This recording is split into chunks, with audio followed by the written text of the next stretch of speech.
Thank you for joining us once again for Cleveland Conversations.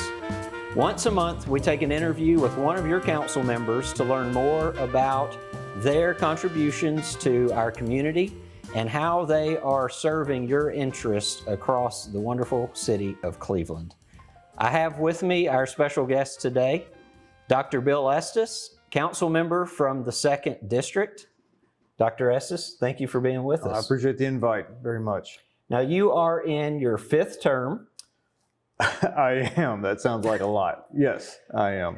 So you are one of our most senior elected representatives on the city council. So I was the youngest for 18 years. Yeah. So don't feel that way, right? And then all of a sudden we have 2 new council members that are younger than me, and I'm like, oh. But then the flip side of that is, oy, I'm getting older. So yes, I am. I think David May has served longer than I have. Okay, so I think maybe second most senior. in seniority. Yeah, from the young guy to senior. Overnight. Yeah, whiplash. I got a little whiplash there on seniority. Understand. So take us back and help us understand, what was it that brought you to run for office? Yeah, I think I never thought I would be in politics. I never thought politics, engaged in civic life, yes. Politics, no. Richard Banks was a council member first and asked me if I would consider serving on the Greenway board. This was over 20 years ago, a long time ago. And so I started paying attention then.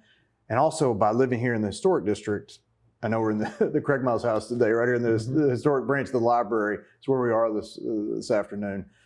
I paid attention to the rooming house ordinance and the historic neighborhood group and just the relationship to the city. So I started really paying attention to what was going on. I've always been a school guy. I was a principal before I came here. So I'm in the College of Ed at Lee University. So I was paying attention to the schools, and I ran for city council because I was frustrated with the school board. That's what really and it was over Mayfield. It was over the moving of money, the treatment of Arnold. There were just a lot of things that really bothered me. And that's what kind of said, well, yeah. and wow, 18, 19, 20 years ago now, that was all going on. Understand. Yeah. Learning the community, learning local government, and specific to Tennessee, because I moved here from Chapel Hill. And Chapel Hill has a very different approach to municipal government, as does the state of North Carolina, is different than Tennessee. So just, learning. My wife and I, after a couple of years at Lee, my wife and I committed, like, hey, this is where we want to live. This is where we want our kids to go to school. We want to invest here. We want to make every decision like we're going to be here the rest of our lives. Boom. And you chose to get involved. I did. I got involved. I think let me just say the Greenway board, but I was serving at that time on the Boys and Girls Club. And I was tepidly involved with the United Way on a couple of external committees. So again, just seeing how Cleveland works was a soft introduction to municipal government. Understand. Well, we're thankful to have you and your service on the city council. Yeah.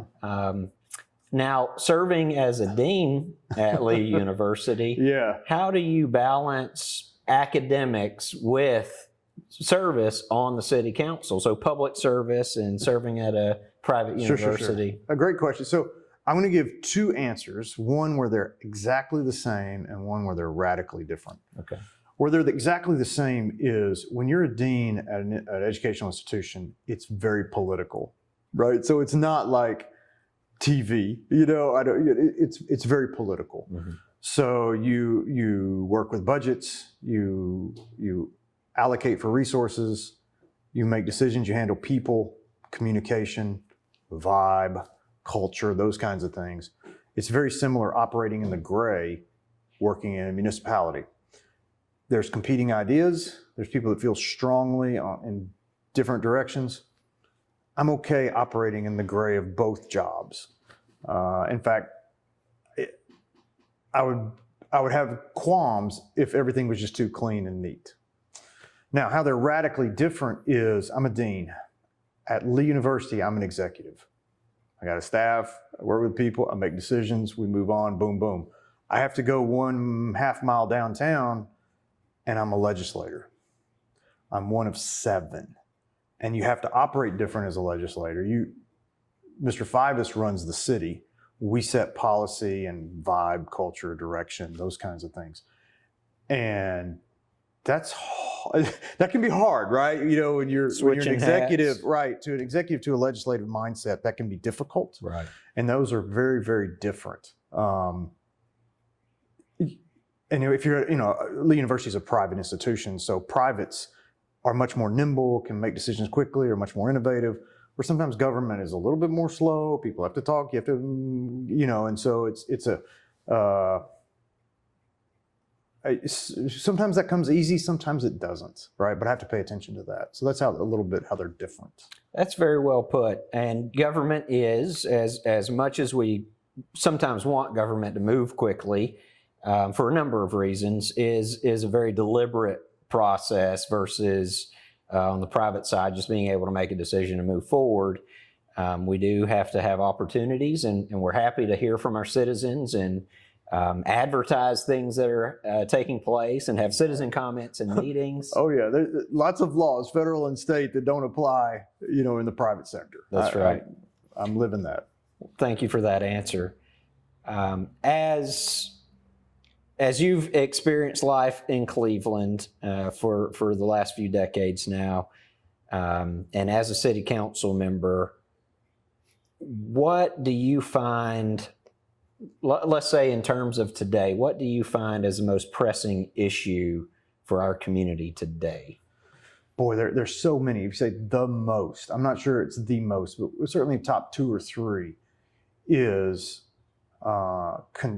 controlled directional growth. I think my time on the council early on, let's say 12 to 18 years ago, we were just, it was a different, Cleveland was different. People don't understand just how different Cleveland was in terms of revenue, finance, taxes, trying to keep everything copacetic. Mm-hmm. Now, particularly even since COVID, the growth has just been, this, we're always filling in gaps behind, and it's hard to plan for the future when we spend our money and resources filling in gaps of things that we didn't do right 20, 30 years ago. I think the most pressing need is to everybody on the same page and agree on how do we want to develop in the future? How do we want to grow? What kind of growth? Is it, infill? Is it community focus? Is it external? I think there's a lot of competing opinions in that arena right now. And some of that, some of that is dictated by the state on annexation, on what municipalities can and can't tax, how they can and can't use revenue. That's right. So it's not it's not all up to us to make those decisions. We're being affected by external agencies that kind of guide us. But I think big picture, one of the main things is how do we manage our growth in a healthy way that maintains community vitality, us all flourishing, not just a few. I feel that tension really every week with, I'm also on the planning commission. And so that's where it really gets, the rubber meets the road initially is at the planning commission. And I'm liaison between the planning commission and the city council. So I think that's maybe in my portfolio more than others. And I'm glad you brought that up. That was coming to mind is you are perhaps closer to those issues than many folks because of your role not only as a city council member, but also on the planning commission, who largely gets to see these plans before anybody else and helps to kind of massage them to get them to a point that they can be brought before city council for adoption. How do you balance those roles? Tell us a little bit more about that. So I think I don't know as much about planning, engineering, development as I should. And my learning curve has been very steep the last 3 years, very steep. So you balance it. A lot of this lays with city staff. I think the city staff may have the the largest hand to play in this entire process, because they're the ones that negotiate with developers. They're the ones that enforce building codes. They're the ones that enforce zoning and make planning for zones in those situations. So the best thing I can do is to work with Robert Varnell and his staff to know every jot and tittle of each item that comes before us. Because when we make decisions, we can make people millions of dollars or we can cost people millions of dollars. And so that makes it very political. Sure. And you're weighing the growth of Cleveland and revenue versus community life, et cetera, and quality of life for the community. And so that's a tough balancing act. So to do that, first and foremost, context for me. I got to know all the pieces, all the jots and tittles of what's before us. And then just ask questions, and here we go. Yeah, there's not a simple answer to that. That's right. Yeah, like government, it's just messy at times. And as a liaison, the city council's liaison to the planning commission, a lot of the discussions that happen in city council prior to decision making, you're there to inform the city council of what were the discussions, and this is what the vote was. It was contentious or it was not contentious in planning, and I think that serves to help better inform the city council members that aren't in that role as well. So I think that there's the minutes of our meetings on the planning commission, Right. and then there's also Robert and his staff are there, Jonathan Job as well, and even Joe Fivas can help answer questions and give context. Sometimes it's John Kimball, right? Sometimes it's the city attorney that gives context. It's not just me. Right. Because sometimes the planning commission will pass something that I'm against, and so then I feel compelled to speak into the city council record on why I went. Rarely do I go against city staff, but anytime I do, I try to always be very clear with the minutes as to why, because city staff makes recommendations on every one of these items. So, background in education and certainly serving with Lee University. Right. You mentioned one of the main impetus for you to run was the Board of Education for the city schools. How have you seen that relationship change, and are there any issues that are lagging, or is everything a lot better nowadays? In your 5 terms, how has that changed? It's funny, I really stay out of that. The thing that bothered me the most did change, using a construction manager rather than bidding out all new construction. So I think the city was much better served having true bids, open bids through the process on that, and that cleaned up a lot of my frustrations. Good. I think the city schools are great. I mean, and I'm biased. Both of my children went K through 12, got an incredible education that you just can't pay for the quality that they received and the quality of teaching and extracurricular experiences they received. I miss it. My wife and I mean, I know this sounds silly. We still go to games, but it's not the same when your kids aren't there. The friendships aren't the same. The bonds aren't the same. Yeah. Those were the most enjoyable parts of, I think, our parenting was our interaction with our kids, and when they would be in city schools with teachers, or even just be in extracurricular activities. We grieve that they're gone now, and we don't get to experience that in the same way. So we're really high on the Cleveland City Schools. I'm in there almost every week. I'm in a school almost every week, and they just do a phenomenal job. And they, they're the bedrock of our community, more so maybe than the city council. I mean, just on day to day, bringing peace and good things to our town. Very happy to hear that. Yeah, Thank you. Yeah. Cleveland operates under the city manager council form of government, and you brought that up a little bit before. Tell us more about that interaction between council as a legislator working with the city manager to accomplish the big goals of this community. So I think wasn't very long with Joe Cate. I worked close with Janice Castile, maybe the closest of anybody. And Cleveland was different under Janice than things have been so much more revenue, so much easier in some ways financially, where you're not really strapped to what you can do, and you can actually plan and go ahead. So I would say I've enjoyed that Mr. Fivas has taken the time to put together plans on where do we want to go. So on our retreats each year, at least one retreat, what are our goals? Where are we going? What's our 5-year plan? Seeing the fire department, hey, 15-year plan on acquisitions, so you can budget for those things. Getting the whole council to agree on where do we want to go in the next 5 years. Doing a citywide survey that thousands of people responded to see where do you want to see an emphasis by the city council. That gave us some direction to put our resources towards.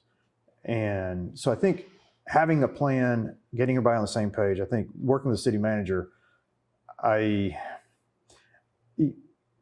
communicates with me well, right? And so I kind of know what's going on. If I have any questions, it's always there. And I think I know what's coming up and, hey, where are we going and why? And that helps. And I'm assuming that he does that with the other 6 and the mayor as well.